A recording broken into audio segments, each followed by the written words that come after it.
Welcome to Clearing the Clutter Inside and Out with Julie Caraccio.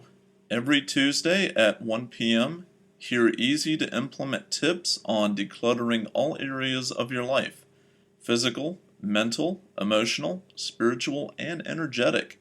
Learn how to release clutter and get organized to create the life you choose, deserve, and desire. An award-winning professional organizer and coach, Julie is passionate about supporting people in clearing clutter so they can share their gifts with the world and live a more joyful and fulfilling life. Hey everyone, it's time for a giveaway. Adam Levine, not the guy from Maroon 5, but the creator of Rapid Gift Bag, has generously donated a Rapid Gift Bag for one lucky winner. You can listen to my review, it's a December bonus, or watch on YouTube. This giveaway is for all of November, so you have up until the 30th to enter. To be entered, simply rate and write a review of Clearing the Clutter Inside and Out. Once you've done that, email julie@reawakenyourbrilliance.com with your name and where you reviewed our podcast, iTunes, Stitchers, TuneIn, etc. Once verified, you'll be entered to win. Drawing is December 1st. Good luck, everyone! Hey everyone, today we are thinking outside the box. If you've listened before on Clearing the Clutter Inside and Out, you know I love talking about clutter in all of its forms: physical, mental, emotional, spiritual, and energetic. Today we are going to be talking about EFT, and I've had the pleasure of working with today's guest. EFT is a great tool. She's going to tell you all about it. All right, let's get started. But first I want to tell you about today's guest. Susan Hannibal is a medical intuitive, holistic healer, and teacher in private practice since 1999. She specializes in the treatment of childhood abuse, disassociation, panic, phobias, combat trauma, and complex PTSD. She is the developer of the EDIT process, emotional detox intuitive therapy, a multifaceted holistic self-healing method in the evidence-based field of energy psychology. She is the author of the book based on her life and her practice, Spiritual Compass, Practical Strategies for When You Feel Lost, Alone, and God Seems Far Away. Welcome, Sue. Hi, Julie. Thank you for having me. Well, let's get started. What exactly is EFT? EFT is called Emotional Freedom Technique, and it's basically an acupressure tapping technique for emotional and some physical issues. So instead of using needles in the acupuncture system, we tap on the emotional release points on the face and hands, and people feel the relief emotionally in terms of the emotional charge of a particular memory.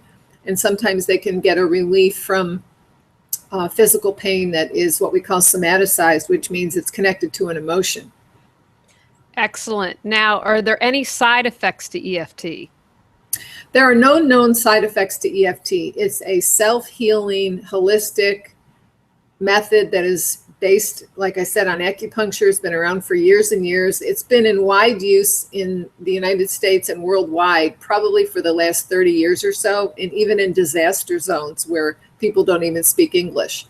And they can get relief from even extensive traumas like things that have gone on in Rwanda. So you can deal with that as well as a headache or your childhood. It's a one-size-fits-all holistic healing method. It's amazing. Okay, now obviously it's been used to help people heal trauma. And you said a headache. Are there other things that you can share that it's been used to help perhaps with clients? And I can attest, I have done EFT with Sue. There are no side effects. Well, if we're going to talk about clutter, the important thing to know about clutter and hoarding and things like that is that it's highly metaphorical. So what I want your listeners and viewers to understand is that their attachment to an object or a memory of an object is linked in the brain. So that's why we bring home souvenirs from Paris or Disneyland or whatever. We want to bring home a tangible memory that's going to link us through an object to the fun times. But unfortunately, you can also have objects or possessions that link you to something unpleasant. And so that can be, if you had a great childhood and you've got your childhood teddy bear, you're going to remember warm and fuzzy times in mommy's lap and being read stories. If you had the childhood from hell, you're going to have unpleasant memories. So I would say don't keep the teddy bear if the unpleasant memories are going to trigger you. So you need to understand when you're having a tug of war over an object is what is really going on. What are you in resistance about? If you've got a closet full of clothes that don't fit you, that are out of style, maybe you're hanging on to that for metaphorical reasons, one of them which might be deprivation. If you felt like things were taken from you or you had a lot of loss and grief in your life, it's not about the dress. Or it may be you're wishing that you could still be that person that wore that size 10 in 1970. You're longing for who you used to be. You've lost part of who you used to be. So, successful aging and integration of different parts of our life is supposed to be a relatively seamless thing. I mean, you might complain about the extra 20 pounds when you're 50 or whatever, but, most people manage to make that journey without, going on Prozac, although some do go on Prozac. But if you're in a clutter situation where you're drowning in it, you've got some emotional baggage that you need to clear. Excellent. So then it can also help with, because I think you did a great job. I believe I shared with you a story off camera, how a woman who had stuffed animals who was in her 40s and more stuffed animals than, a huge collection. But right. Because when she was little, they were all taken away from her. She had no say. And so that was her way of trying to recapture, I guess, what had happened to her. Yeah, it was about trying to heal that pain of that deprivation and loss. And the underlying issue, it may be conscious or maybe subconscious, was nobody's ever going to take anything away from me again. And so when you get into hoarding, which we'll talk about later, that's in the extreme. But clutter it's so metaphorical and so fascinating. It can be about avoidance. It can be about overwhelm. Because if you're avoiding something, you're in fear. That's anxiety. When you've got a free ticket to a vacation and the limousine is waiting, you don't have any avoidance. You get your stuff packed, you're out the door. But if you're going to go to the dentist, maybe you might have trouble, getting yourself out of bed. So it's all about anxiety and fear. So that's kind of the first step. And so then using EFT would be able to get to the root of that. As you were talking, I was just thinking a lot. I have talked on this show about living in the present moment, because that's our point of power to change. But since you work with a lot of people who've been traumatized, I know you've worked with sexual abuse survivors, military personnel. When you experience trauma like that, you can understand why someone's stuck in the past. So using EFT would also help you be in the present moment more. Is that correct? Right. It helps you get unstuck from whatever it is that is keeping you in the trauma or in the memory, or unable to move forward, or unable to forgive your past, or get yourself out of traumatic memories that are bleeding through in the extreme, like with combat veterans, or even people that grew up in a war zone in their home. Flashbacks. That's a psychotic episode where you're not in present time. If a veteran is having a flashback, they are in Iraq as far as what their reality is. They woke up from it in the middle of the night. So people have a tendency to recreate chaos and trauma, and that's counterintuitive. It's like, why would you recreate the pain? Well, because it's a way to try to deal with it. But they aren't understanding that they need help to release the originating trauma in order to get rid of the clutter. You can't just go into someone's house and say, well, let's just get a box and throw all this out. The person's going to go crazy. We see that on the hoarding shows, because it's not about that. It's about their pain. So I would say the first thing that they should do is do the acupressure tapping, the EFT tapping on anxiety, overwhelm, being stuck. Just take a look at what's in the present moment of what you're feeling. It could be, even though I don't want to throw this away, even though I don't know why I have to keep this, I just do. It doesn't matter. Don't judge yourself. Just, if you can focus on it and write down what you're thinking and what you're feeling, and not judge it and see if it makes, quote, sense, that's the first step to opening up what's really under the radar. Well, then can you go ahead now and lead us in a short exercise for EFT? And really quickly, this is something I went to you and I found it very valuable to have you, I think, because anyone can learn EFT, correct? Right. It's in the public domain. Anybody can use it and learn it. But I think what's valuable with what you do is getting the sentence or getting taking it, what I call taking it down to figure, okay, what's the root of the cause? What is it that we need to release in EFT? So if you want to pick something related to clutter, can you share a short exercise? I think that one of the clutter things is knickknacks. You know, they just have little bits of things on every surface, and that gives them a feeling of maybe not being alone because their space is not empty, it's filled. So I'm talking metaphor language 101. You have to look at things metaphorically. It's not that they love collecting all these dust things. There's a reason for that. So it's either the deprivation or the loss, or I'm going to do whatever I want, or I never had money, now I do, I can spend it. I mean, it can be even things like feeling like you want to get even with somebody. If your parents deprived you of an allowance and you wanted stuff and you weren't able to get it on the quarter a week they were giving you, well, now you're going to just spend your money on, it can go anywhere. So let's just say too much stuff in my room, and it can be any kind of stuff. So the way you would start with that is, and there's 14 tapping points and they correspond to the 14 meridians in Chinese medicine. You would start on the side of your hand. They call that the karate chop point. It's the fleshy side of the hand between the knuckle of your baby finger and your wrist.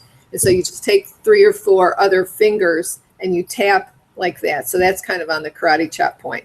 And this is what we call the setup. So we say, even though, and then fill in the blank, which is always talking about the problem. Even though I have this anxiety about all the stuff in this room, and even though I feel overwhelmed, which is probably, part of it, I accept myself, I'm doing the best I can. Then you say a self-affirming affirmation.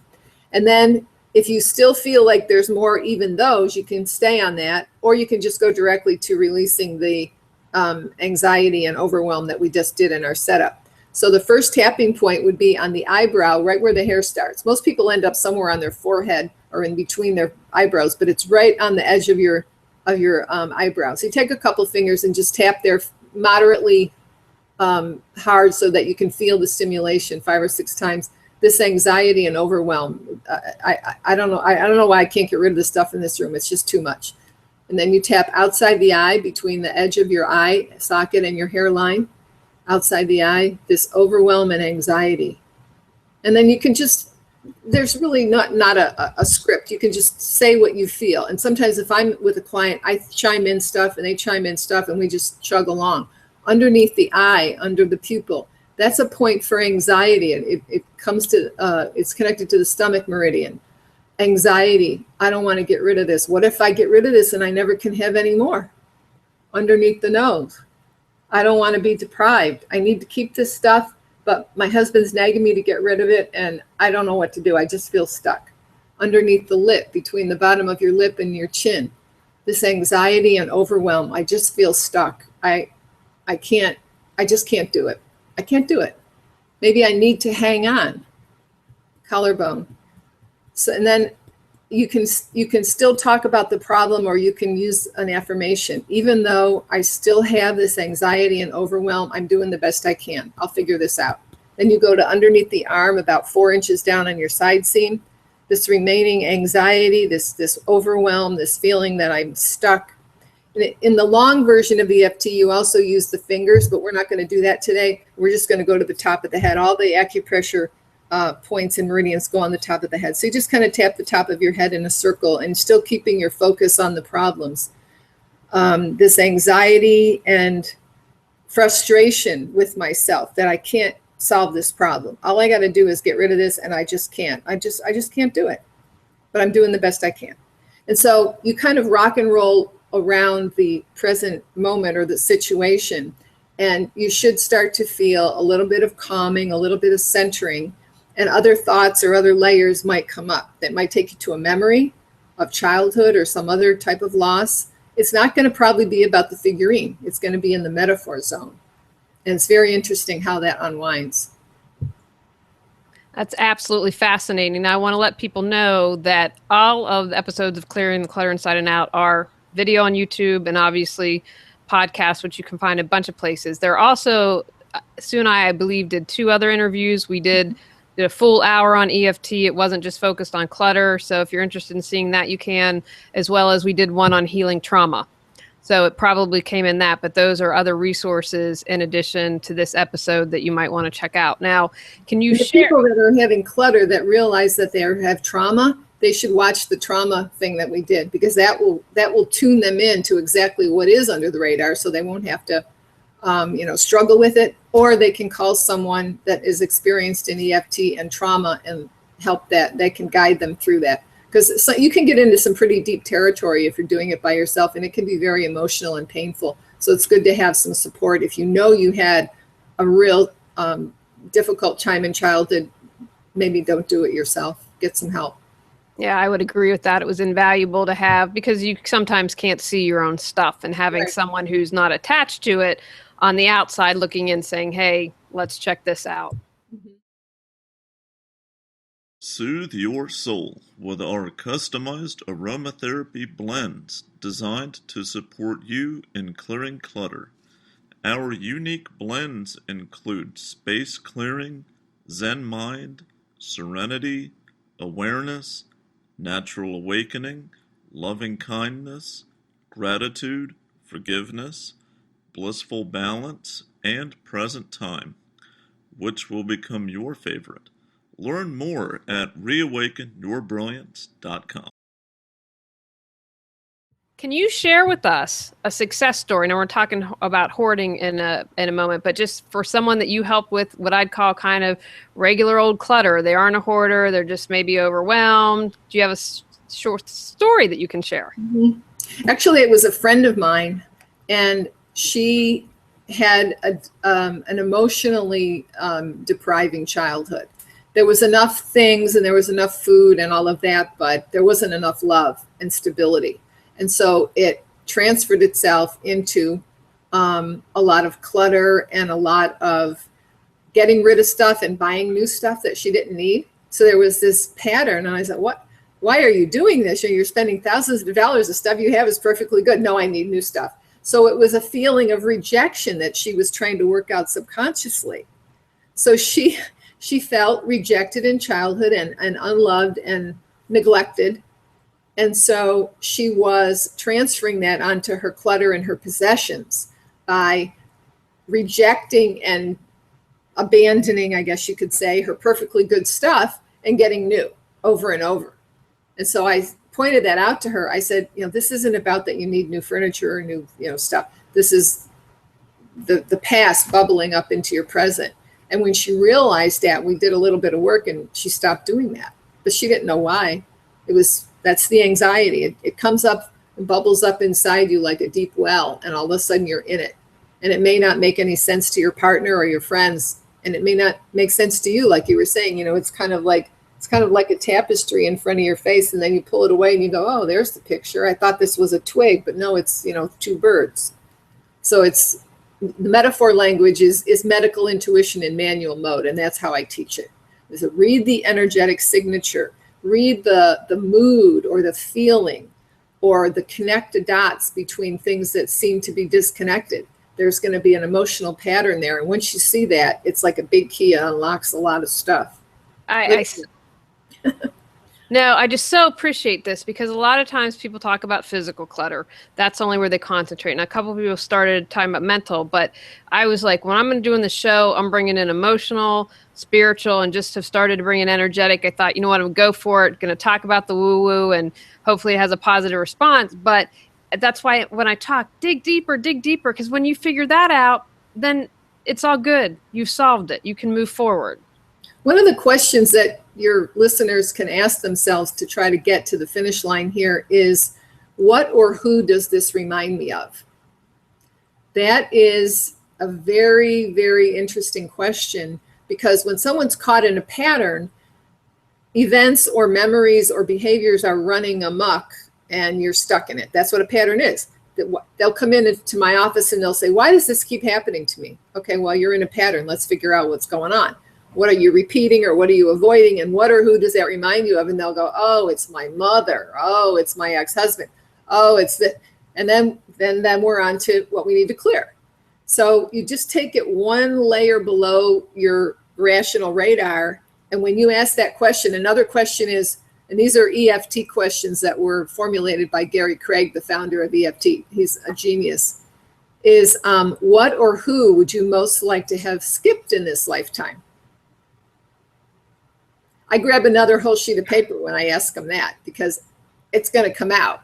Well, let's see, there was this and this and this and this, and they did this to me, and this is what I did, and and the wounds just start bleeding, and that's what you need to heal.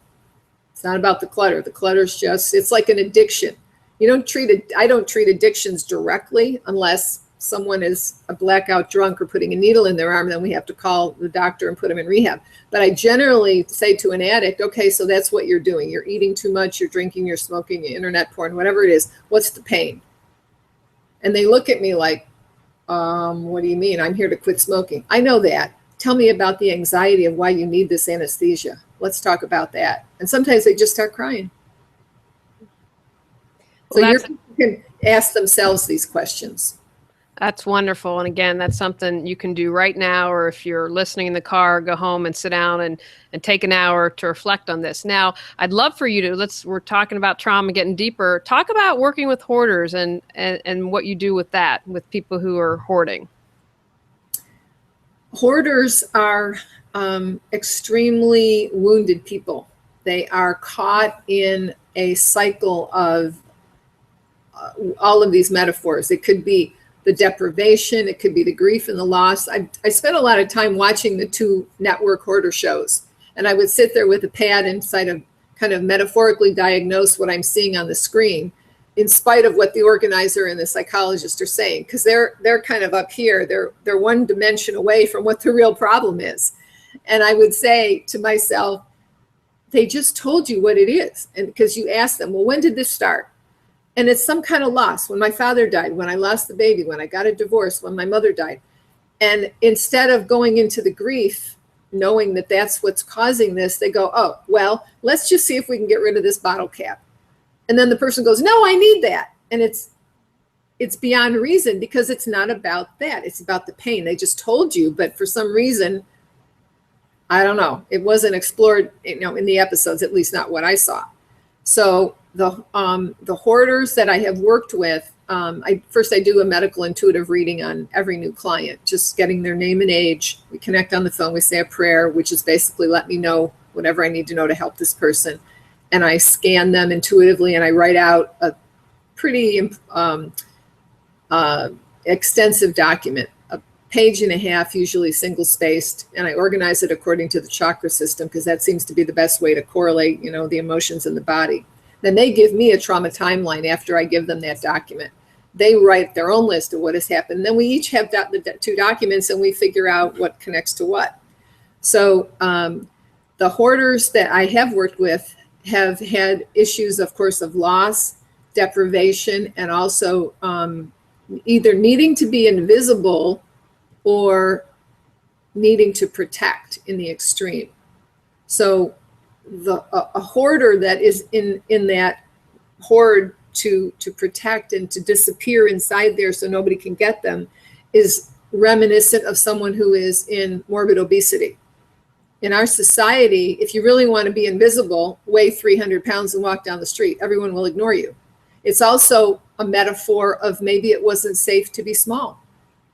If bad things happened to you when you were small and didn't have much weight and were helpless, and bigger people hurt you, you want to be big and powerful to prevent that. That's trauma speaking. It's not about put down the fork. So this is why diets and things have such a high failure rate. Nutrition is important. Portions are important. Calories, I understand all that. And so does everybody who has ever tried to diet. But if you have a gaping wound in your psyche, it doesn't matter. Oprah can't even solve her problem because her issues are emotional. And we all know, because she's been very public about her wounding, those wounds have not been healed to the degree that I know they can be. And that's why she has been able to lose the weight. So, all right, well, Oprah, if you're listening to my podcast, call Sue at the end. We'll give her a few minutes to tell her how you can reach her, but she's available. But there's Oprahs all over the world. They're everywhere, and they are carrying their pounds of pain and grief I'm sure they might have a metabolic disorder, they might have diabetes or whatever, but there's a huge population that we can't seem to reach with the endless diet and nutrition books that come out every January 1st, because nobody has really addressed that kind of pain. I think you're right. Well, I think you need to write now. Your next book will be Don't Diet, really get rid of the trauma. But my next question for you is, how do people know, how can they find an EFT practitioner? Now, I love Skype. I love Google Hangouts on Air because, I coach people all over the country, and you would be able to tap with them and do this. But if they, want someone that they would like to go see in the office, how do they know they're getting an EFT practitioner, not someone says, hey, I can do this, but they don't know what they're doing? Well, when you're looking for someone on the internet, that's a concern. I would say ask them for references, ask them about their professional training. There's a international association called the Association of Comprehensive Energy Psychology. It's a formal association that many of us belong to, and they have professional training. The website for that is energypsych.org, energypsych.org. And you can go there and it's find a practitioner. So you can put in your zip code and you can find people. Some of them are certified and some of them aren't, but you can look to see whether they have the type of experience that, that you're looking for. And there's also a list of research under the resources tab on that website. We have probably over 55 or 60 studies. I'm not keeping exact track, but we've got a lot of published peer-reviewed research in professional mainstream journals like the Journal of Psychology or the Journal of Traumatology. And we've got the studies and, the evidence is definitely there, but we're getting some pushback, of course, from mainstream psychiatry and conventional psychotherapy. But that happens whenever you're trying to shift a paradigm. Well, and I'd encourage people, do your own research. Sue has I don't know if you still have this, you have a video helping a soldier using EFT to overcome trauma, but there have been studies done, and think outside the box. But I encourage you to figure out if it feels right to you, then do the investigation. And if someone tells you no, just whatever feels right to you. A lot of EFT practitioners will offer a free 15 or 30-minute session. So you can connect with them either on Skype or on the phone or in person if you find someone local. You can see how the fit is. Maybe not every practitioner or every therapist is a good fit for a particular individual. So there's thousands of people that specialize in different things. They have different levels of experience and training.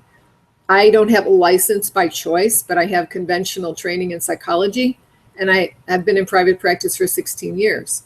But still, having said that, you have to know what your limitations are in your scope of practice. So if somebody comes to me that's clearly mentally ill, I'm not going to do tapping on them. I'm going to send them to a psychiatrist or a clinical psychologist because that's the kind of care they need. Excellent. Now, do you have any final thoughts on using EFT to clear clutter? Final thoughts. Don't judge yourself. Yeah. Everybody's got issues. This is just mine. That can be your mantra to begin with. And it's a journey of discovery and healing. And it may take you into some deep water, but you don't have to go there alone. And in my experience, when you heal the deeper issues, the presenting problem or pain seems to resolve itself. So assess your hard drive. I use the analogy of a hard drive. I hold one up when I'm teaching. And there's also a trailer on palomarcollege.edu. The link is palomarcollege.edu/PCTV, which stands for Palomar College TV /EFT. There's a trailer there to a documentary that I wrote and co-produced in 2006. And it shows people how to do tapping, and there's the hard drive and stuff. So it's an interesting little trailer, but it's also available for sale on my website. And it's an easy primer to be an introduction to EFT and what it can do for you in your life. All right, outstanding. Now, any final tips that you want to share for people to clear the clutter in any area?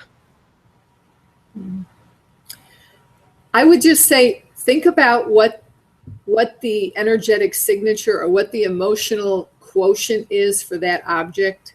What does it mean to you? Again, what or who does this remind me of? And see if you can retain the memory and the feeling without keeping the object if it's something that is taking up too much space. Now, having said that, there's good connections, positive connection to objects, and then there's the flag that covered your father's casket. I don't recommend staying connected to things that bring up pain. Don't throw out your whole family album if that brings you pain, but be selective, and there's no reason that you can't keep a memory without keeping the object. But I would say keep the positive links and try to minimize the negative links. All right, wonderful. Now tell us, how can people find out more information, books, whatever else you'd like to share? Well, my website is guidedhealing.com. I'm also on Twitter. My Twitter handle is PTSD Healer. PTSD stands for Post-Traumatic Stress Disorder. PTSD Healer on Twitter. And I've recently put up a Facebook page. I have a Facebook page for Guided Healing, but I put up another Facebook page that's called Military with PTSD Out of the Kill Zone. And that's to bring EFT to the attention of veterans and their families for combat trauma. I'm also writing a second book, which is going to be called Out of the Kill Zone. And it'll be true stories of combat veterans and civilians caught in the crossfire. All right. Well, I want to thank you, Sue, for our interview today. Thank you very much for having me. All right, everyone. You've got some assignments. Check out EFT and see if that can help you. And go out, clear some clutter to create the life you choose, deserve, and desire. Thanks for listening to Clearing the Clutter Inside and Out. Sign up for our newsletter and receive a free copy of our 10 clutter-free living tips. Ready to create the life you choose, deserve, and desire? Learn about Julie's services, including coaching, classes, affirmations, aromatherapy, and her unique How to Declutter Your Life course and more at reawakenyourbrilliance.com.